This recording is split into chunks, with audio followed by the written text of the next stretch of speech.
Live. There we go.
Good evening, ladies and gentlemen. It is Monday evening. That means it's time for another edition of Circle Track Chatter. My name is Craig Smolders, joined as always by the legendary Rob Young. Good evening, Rob. Happy New Year to you. How are you today?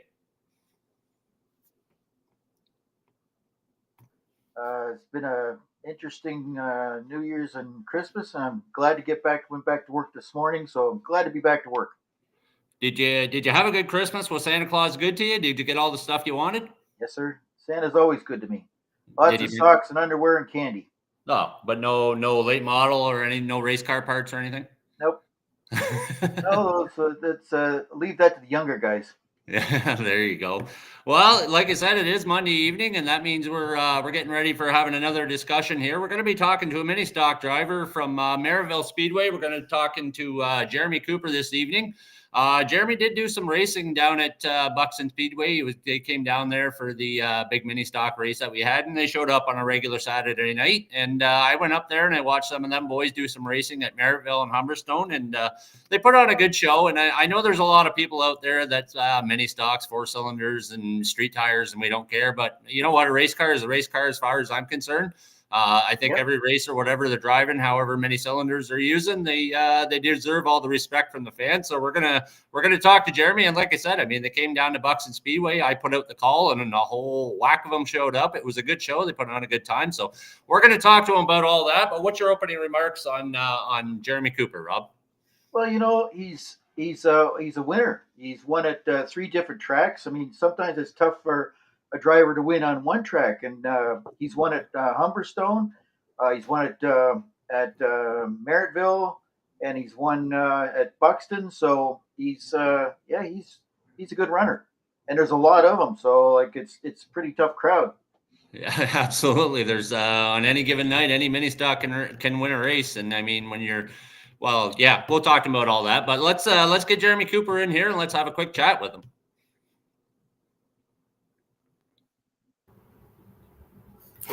Good evening, Jeremy Cooper. Hey, Good evening, Jeremy Cooper. How are you guys? Well, thank you. How you doing? I'm doing well, thank you. How you doing? I'm doing good. Just working away in the shop, actually. Right on. Well, first of all, Happy New Year to you. Well, welcome to 2025. Did you have a good vacation? Yeah, absolutely. We spent most of the time in the race shop working on the race cars. We got like 6 of them in here now, so it's starting to get a little crowded. So you guys are pretty much fielding the mini stocks yourselves on any given night, eh? Yeah, well, it's starting to get to the point now. If you want to run multiple tracks, you have to have multiple cars because it's just not enough time in between. Absolutely. Rob, do you have anything to start with Jeremy before we get going here?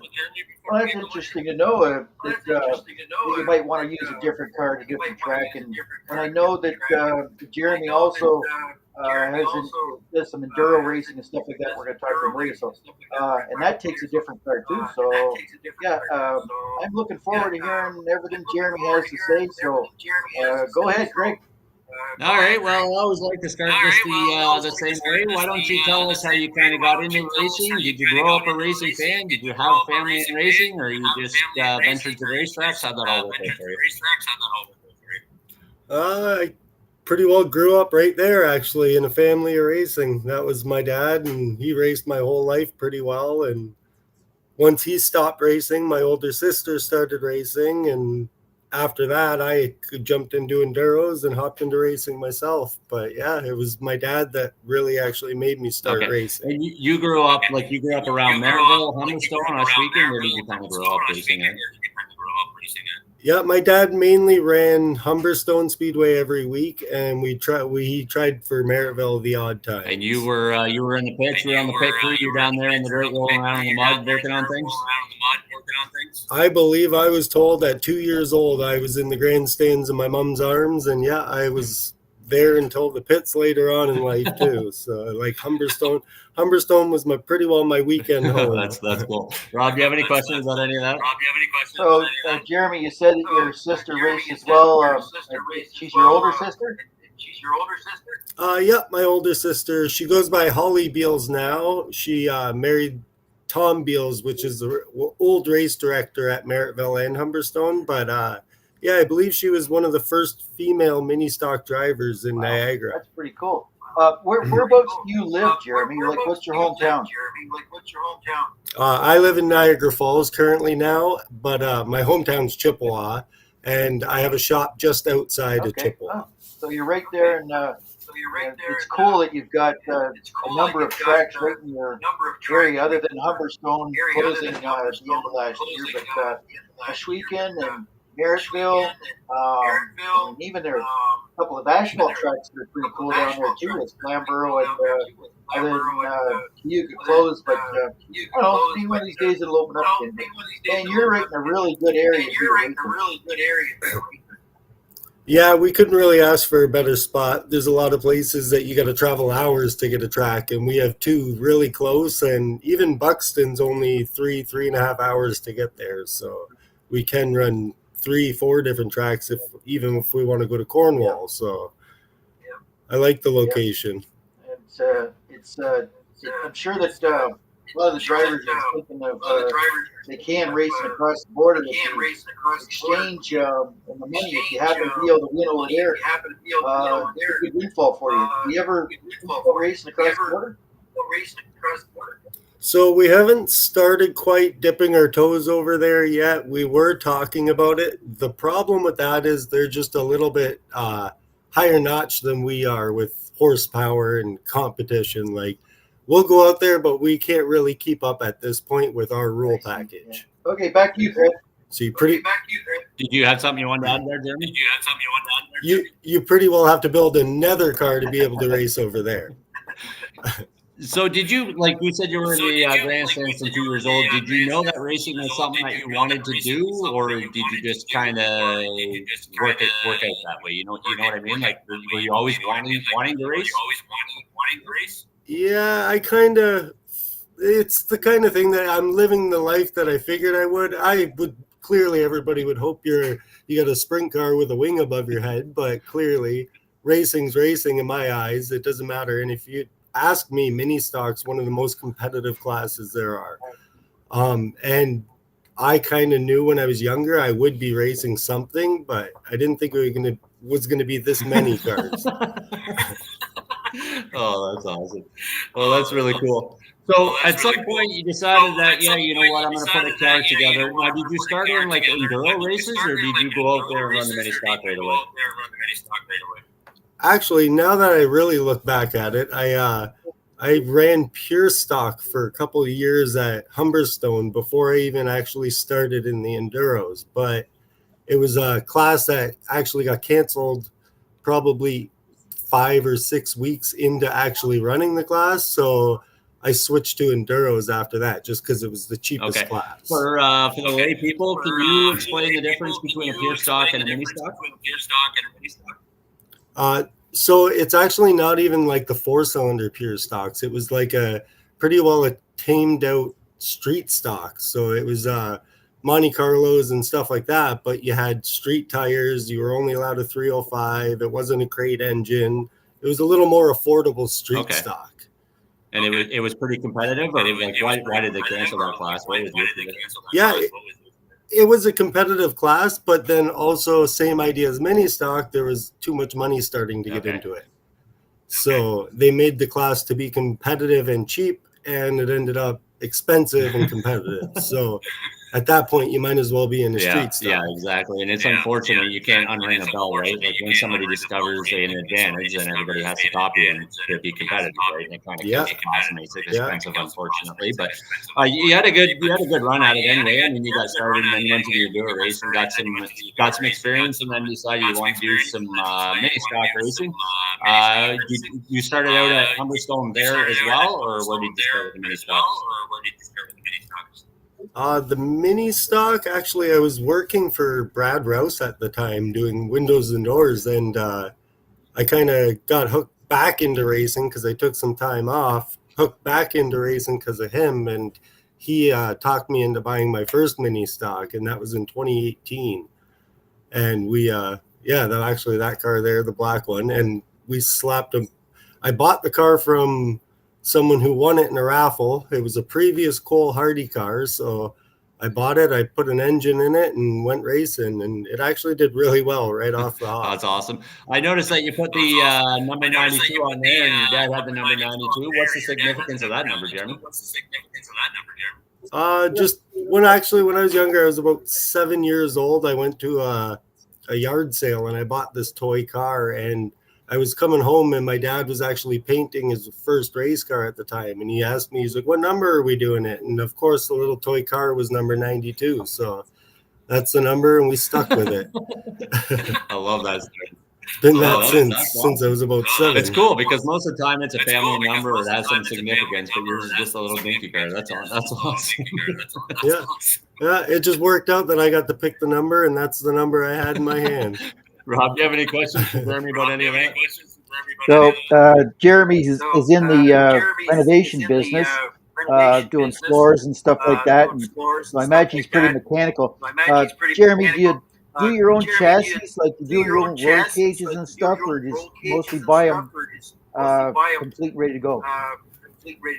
So it started out, I just kind of built my own stuff, and we ordered stuff from Bicknell, and we shaped it and cut it the way we needed it. But now, after a few years of racing and the team that we've built here, it's amazing actually, because we have a guy that's here all the time, just comes and builds chassis and does his work. Sean Wilton, actually the owner of my yellow car, and Kenny's here. He does all the engines, and I do body work and stuff like that. So it works out. It's a lot of the team doing everything, but yeah, we do everything in house now. Yeah, that's the fun of it, when you can do everything yourself, and you see at the end of the day that what you've done, and take it out and the thing works, and then you know why it works, you know what you need to do to make the adjustments. Good for you. It's always nice to talk to somebody who's doing it on their own.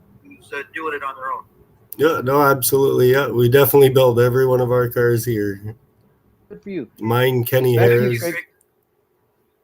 All right, so 2018. I guess you decided that you now did you run a full season your first year for the first time in the mini stock? Did you run a full season, or did you just go out there and hit some races?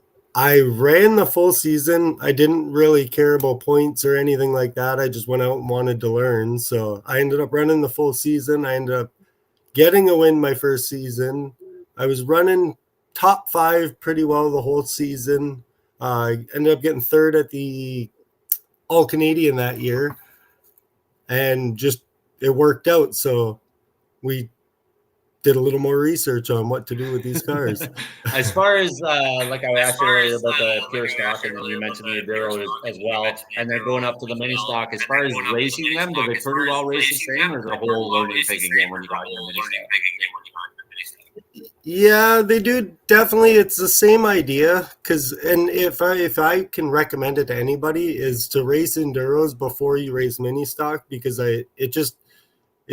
you get an idea of what to expect when people are crashing into each other. You're trying not to in a mini stock, but it does happen. So if you're already ready for it, then it does give you kind of an advantage in the mini stock. Okay, absolutely. Rob, do you have any questions about any of that? No, it's again, it's really interesting just to listen to Jeremy talk about how he got in racing and all that stuff. And, I'm just sitting here listening to this great story. All right, so 2019, it looks for me, I'm just looking at the show notes here. It looks like in 2019 you got the yellow car, right? I believe, or am I jumping ahead here? Hold on. Yeah, no, that would have been the white car. This is actually the car I painted that one to match my dad's car. All right. So that was your that would have been your second year in. Were you pretty successful in that year? And did you do a lot of traveling, I guess? Actually, we didn't do much traveling. We didn't actually start traveling much till this year with racing. But yeah, we were pretty successful that year. That was we decided to run points. We ended up top 5 in points. I got 3 or 4 feature wins that season, Humberstone and Merrittville, and then that's when I decided to start trying Oswego. And Oswego, that ended up killing the car, as you can see in the one picture. that track's a very fast track, and they hit hard there. I was just going to say, because Merrittville and Humberstone would sort of race the same. They're pretty tight little tracks, and then you go up to Oswego and it's just wide open there. So obviously that would have been a whole different learning experience for you. What was that like when you went out there and ran stock and you just got to pit to the floor and you're just ripping around there? What was that like at Oswego for you? Extremely intimidating, because it took me almost half a season to even build the courage to go to Oswego, and then finally when you go there, you're like, okay, this is it. You got to just hold it wide open and hope for the best. Bouncing off each other, wide in the corners and everything like that. That season, I think I finished maybe 8th if I was lucky at Oswego, and I only went a few times, but we definitely learned a couple things and broke that fear barrier. Yeah. Absolutely. Rob, do you have any questions about any of that?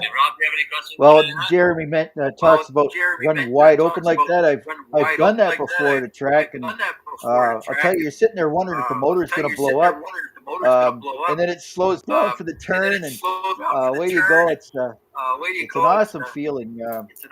Unless you've done it, it's kind of hard to explain. But Jeremy's been there; he knows what it's like. Yeah, oh yeah, absolutely. It's one heck of a feeling. Luckily, with the newer cars here, we got a chip, so it kind of chips out before you get a chance to actually blow the engine up. But they do go every now and then. That's good. Hey, I noticed some of these payouts for these mini stocks are like $1,000, $1,200. Man, that's pretty good for that class, isn't it? Yeah, it's actually funny, because it's the way it works is every time I end up winning, it ends up being a really big money payout night. So, and the 1,200, I think the 1,251, that was my biggest payout yet, but they're all normally above $500. It works out my benefit. Yeah, it looks like this as far as those big races. You won both those Pete Costco Memorial races, or 2 of them. I think they said there's been 7 so far or something. Yeah, I think there's 7 altogether, and I ended up winning. I think it was the 3rd one, and then I got to win the final one, which is that meant a lot. That was pretty cool. And then you've got the duel in the dirt back in 2019. That was a $1,250 one. Yeah, that was Barron Roofing. They normally sponsor a night down here, and it's a big payout night. And that one I ended up winning too. Worked out my benefit. Yeah. That was probably the highest paying, I believe, in the area, the highest paying mini stock race. Well, I'm really impressed with this mini stock division. I had a chance to watch these guys on the asphalt at Delaware. And I tell you, they had to have 50 of them.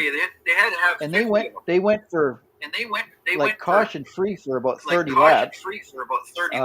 3 wide. I was really impressed. I've actually been to only, I think, 2 asphalt races, and they were just Enduros up at Flamborough there. They were pretty crazy, but a couple of my buddies keep telling me they got to get me out there and come check out the asphalt world. Don't worry. Dirt kind of keeps me entertained. As far as take it from a guy who's running the asphalt in the dirt, it takes a lot more to run in the dirt than it does in the asphalt. That's what I feel. I feel like it won't be enough of what you kind of like. If I'm used to dirt, I don't feel like asphalt will be enough for it. Yeah.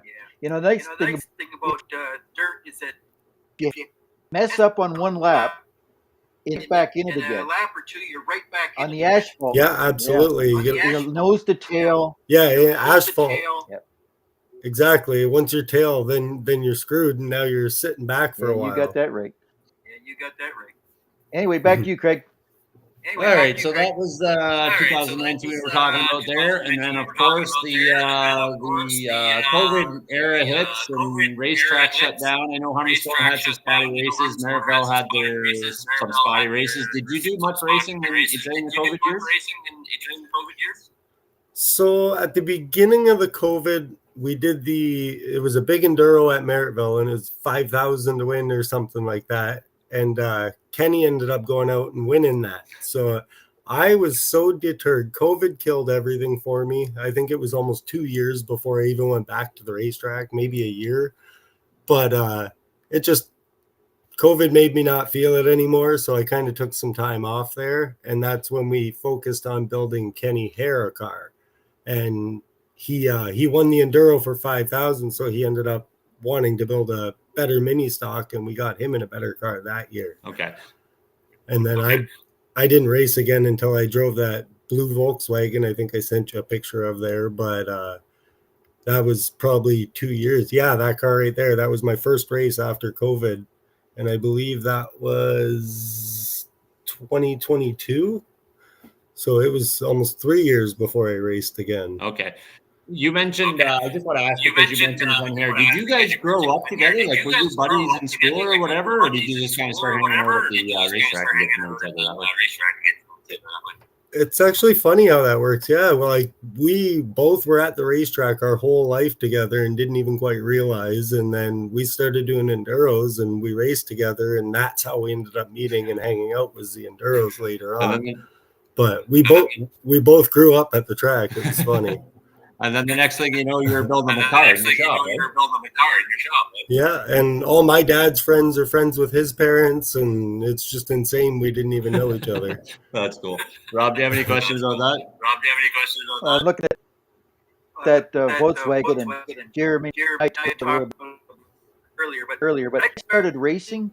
Believe it or not, they used to checker flag, and there was a guy that had this Volkswagen Rabbit.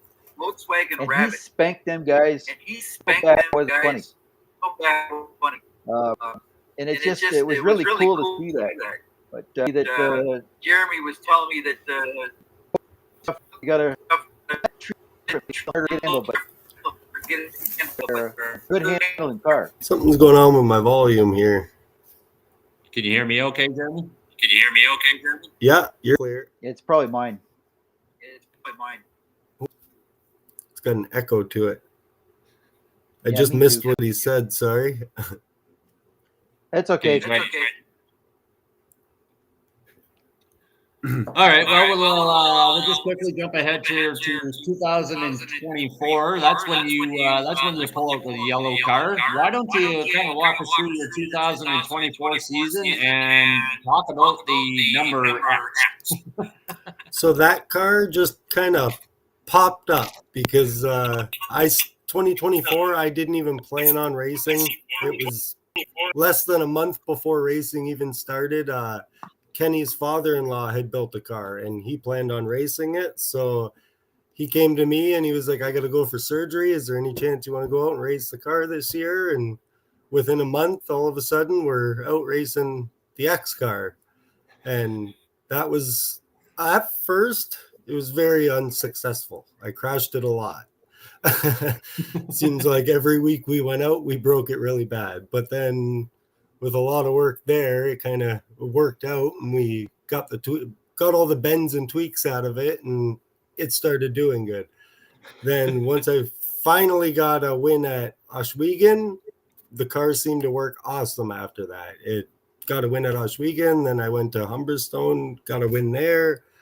No, I went to South Buxton, got a win there, and then I went to Humberstone and got a win there. So that car worked out really well, and I could tell you, Sean Welton, he's the guy that's in our shop building our cars now. He can build a hell of a car. That thing is fast. Yeah. And the letter X, number X, or whatever way you want to say it, where did that come from? So I don't really like to run my number on a car that I don't own. And that was just kind of a loaner car. So anything I just race for somebody, they're just getting an X or a random number on it because exactly that. It's not my car. I got that kind of sentimental value to my number. Yep, for sure. Rob, do you have any questions about that? The fact that he wanted Buxton with it. Hope you can hear me okay. Little iffy, but I could kind of hear you. Okay. Anyway, that's the one I remember. The yellow car? Yep.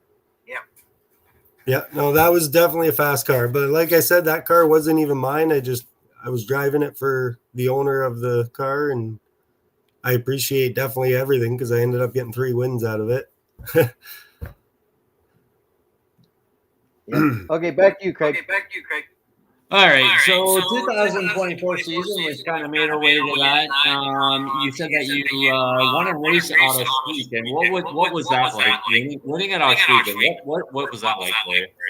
That was an awesome night. It felt amazing, but that was a very odd night because we had spent the night before helping my buddy out getting another engine in his car, and it was just kind of last minute get the car ready, and I threw it on the trailer. We went to Oswego, and I went to go out on the racetrack, and we're lining up for our heats, and all of a sudden I don't have my helmet. I'm looking everywhere, and I couldn't find my helmet anywhere. It wasn't even with me. It was still at the shop, and Nick Erskine ended up running up and bringing me a helmet, and he's like, "Here, use my helmet for the heat." So I threw the helmet on quick, and I went out for my heat, and it worked out that I ended up winning the heat and qualified pole for the feature. So ended up finding another helmet, borrowing it. We went out for the feature, and we ended up winning that night. So it was just a random, everything was going wrong, but the race went right. That's awesome.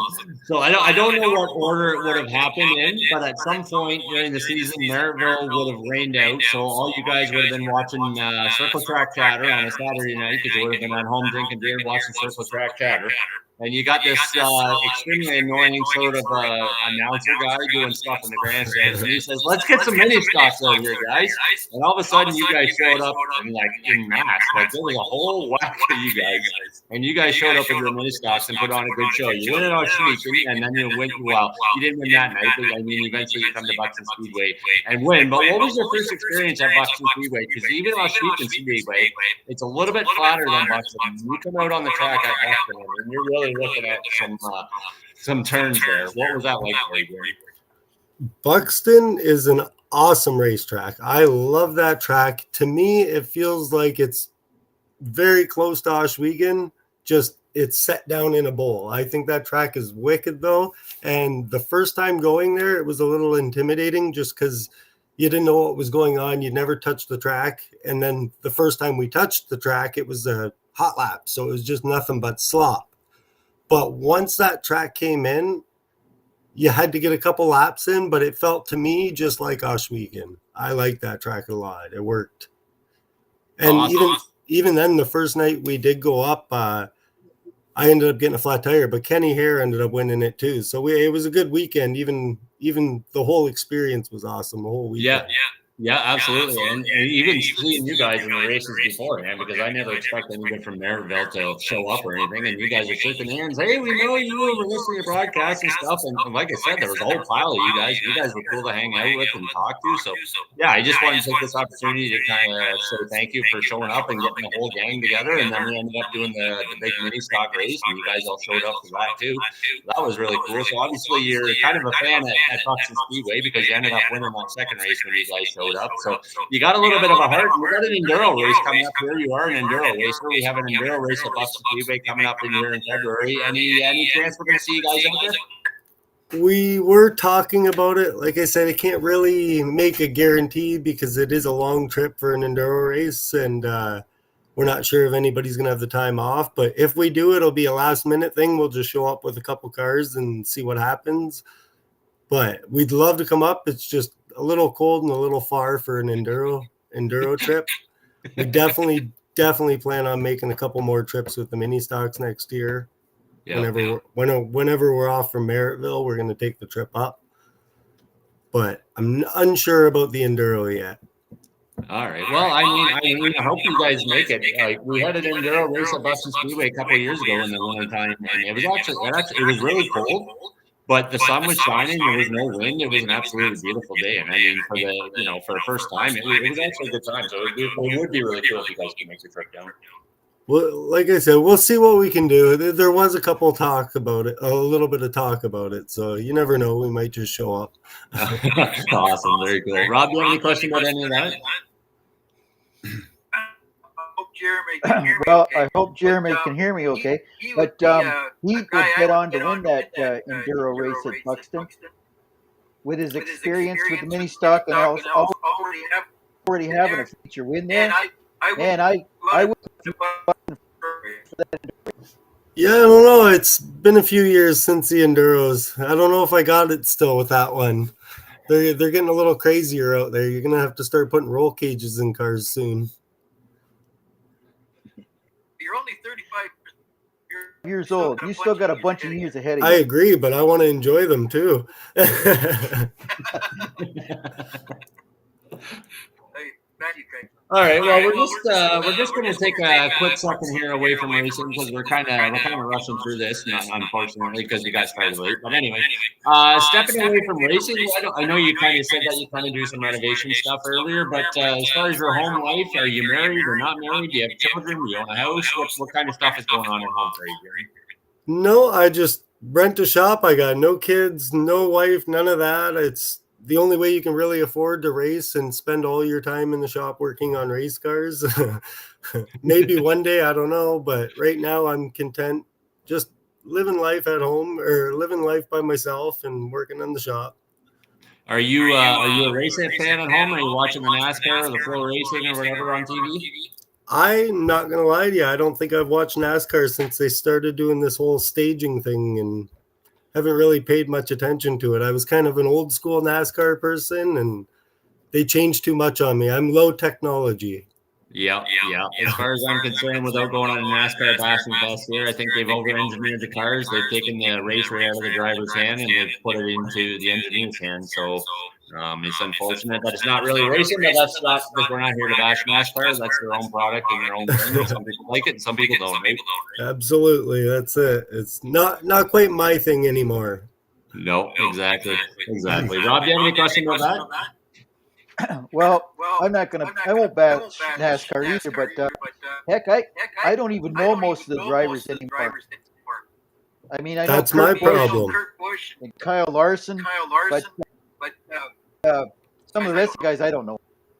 That's what I find. That in the end, I don't even know what's going on anymore. Now that when I go back and look, I remember this is still back when Dale Earnhardt was alive and Dale Jarrett and all them. Yep. Yeah, those were my guys, but I guess their younger crowd might like these young guys. Anyway, yeah, I don't. Back to you, Craig. All right, and then as far as other sports, are you a hockey fan, football fan, or are you in any other sports, or is it all racing for you? Pretty well. If it has an engine, I'm into it. I've got a Harley. I like my Harley, motorcycles, stuff like that. We got snowmobiles and just anything with an engine that you can consider a toy. We're into. All right. Well, I mean, looking forward to the 2025 season, Jeremy Cooper. What are you looking forward to for 2025? Just pretty well spinning as many laps as I possibly can. We got actually I'll be in two completely new different cars this year. Now 2 cars that I own. I'll be driving my own cars this year, and I'm having more fun just doing the whole team thing and taking care of all the cars and helping everybody get somewhere. We got Graydon Lyons is now in the shop with us, and he's part of the team. We got him. We got Jay Moulton, which also has 2 cars, and Sean Wilton now is going to be running the X car, the owner of the car, and then Kenny's also going to have a couple more cars. So we're gonna have a really good season. I think we're gonna have a lot of competitors. So you guys are going to need like one of those full-on car haulers to get all these mini stocks at all these tracks that you're going to be going to, right? Yeah, so far we got a few trailers, but I'm not going to lie, we've definitely been looking at transport trucks. That's awesome. That'd be like that BT Racing Part 2 or whatever. Yeah. Big haulers. Rob, do you have any questions about that? No. Of course, everybody like to have a toter home of some kind, or larger than an open trailer. Do you have an enclosed trailer at all, Jeremy?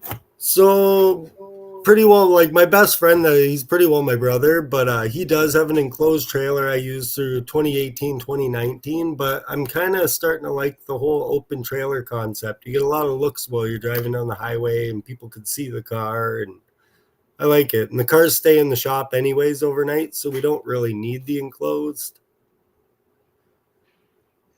Yep. Well, if you look at a really good racer from down our way, Steve Shaw, still use a single. Yeah, absolutely. I actually that's one of Steve Shaw's trailers is what I'm going to be towing with next season. What do you know? Yeah. Back to you, Craig. All Back to you, right, so Craig. I just want to kind of backtrack here for a minute because as well as the enduro races, you did some school bus racing as well, correct? That actually wasn't even school bus racing. That was just at Humberstone Speedway there. They used to do the Eva Destruction every year, and I did a bunch of different stunts. So that was pretty well. I set up a couple camper trailers and hit a jump in a school bus and crashed through them and make the biggest mess I possibly could.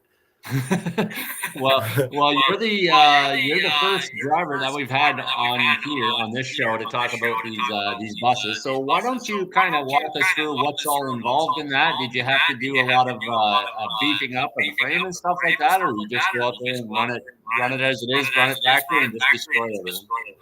So you think you should have, but no, we really literally just took chain link fence and wrapped it over the windshield and used the seat belt when I needed it and didn't have to do much to anything.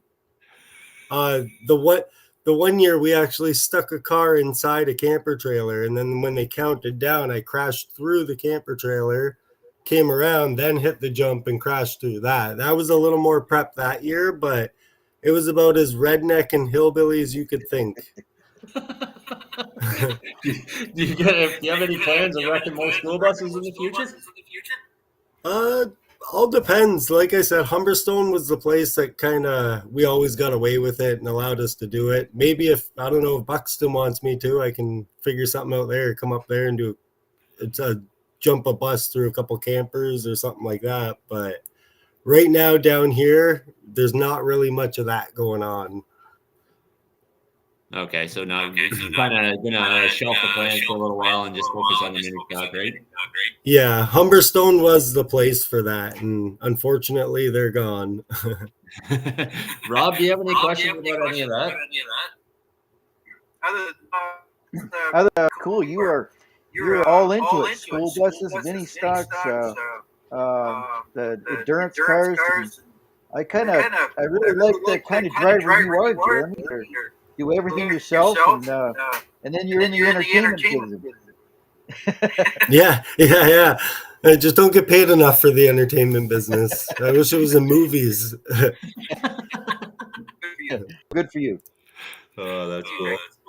So the one question that I always like to ask our guests, if money was no object, you could go anywhere and do anything. Where would we find Jeremy Cooper? Would we find him at a racetrack, and what would he be racing? Yeah, you'd probably find me in the States. And oddly enough, I'd probably still be racing 4-cylinders, but I'd be racing like the SCDRA class out in the States there. It's the fastest 4-cylinders in North America pretty well. Oh, yeah. So you're just not really into that horsepower racing, like 358s or the Sportsman or anything like that. You just kind of stick on the 4-cylinders? I like them, but I'm a full fender guy. So in the end, even if I do move up, I think it'll be closer to like a street stock at that. But I want to stay full fender. I like the full fender cars. Okay. Well, I mean, the Thunder stocks are awesome too. They put on a good show. They race all over Ontario, and they always put on a good show. You definitely never have a problem finding a race with those things.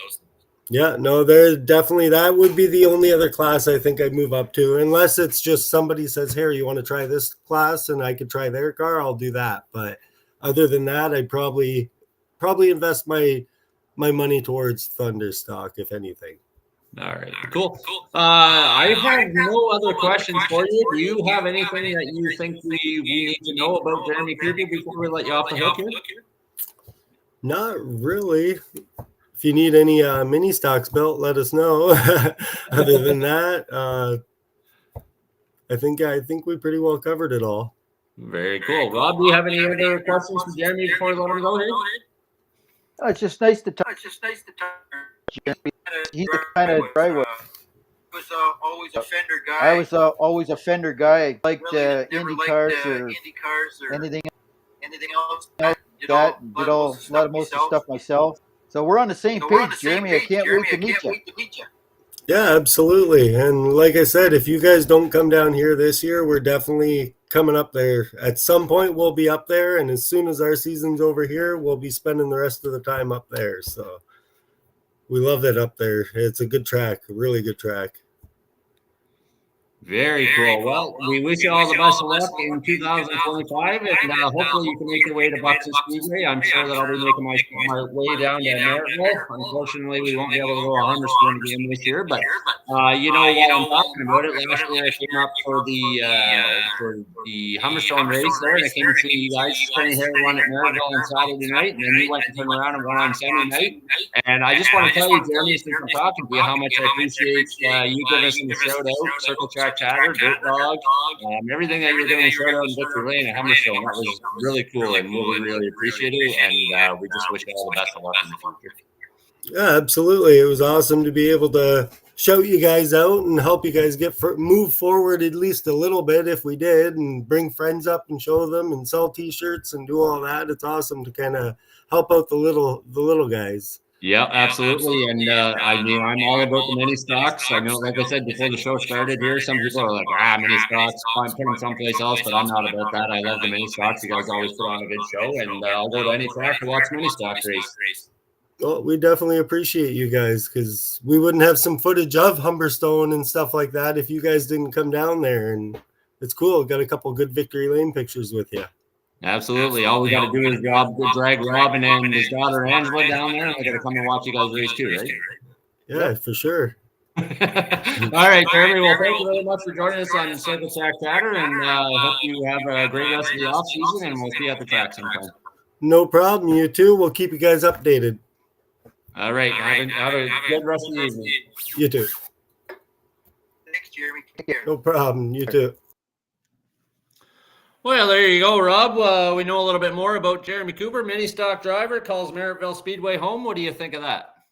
Well, as I said, unfortunately, I apologize. I had a lot of feedback, so I couldn't carry as good a conversation as I.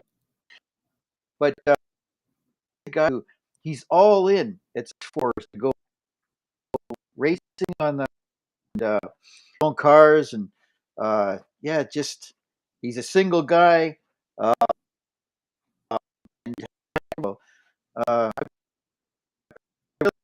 really look forward to hope he comes down for the endurance race as a chat with him. It's a good guy.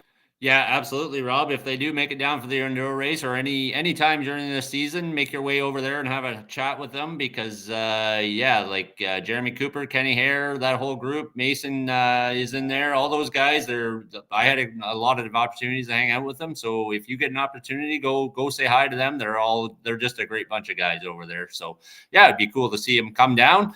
I guess I got nothing else to add to this show now. I know we're going to have Spencer Smolders coming up, I believe, next week. He's the promoter at Route 1 Raceway. So we'll be talking to him about Route 1 and the Thunderstock racing and all the stuff that he's got going on. Just very quickly, what do you think of Spencer Smolders, Rob? Well, obviously, he's a standout go-kart racer. Very technically minded as far as go-karts are concerned. He's not afraid to help you out, get your kart going in the right direction. And of course, his family is quite involved. They own the place, so they've got a really good speedway there, and they're all about racing too. So, good guy to talk to. Absolutely. Yes. So we will talk to Spencer about all of that. Thank you very much, ladies and gentlemen, for joining us on Circle Track Chatter. We will be back next week with Spencer Smolders. So make sure you're checking that out. Thank you very much, as always, to the legendary Rob Young. Thank you to Angela Young-Bonner back in the production studio. My name is Craig Smolders, Circle Track Chatter. Ladies and gentlemen, enjoy the rest of your evening.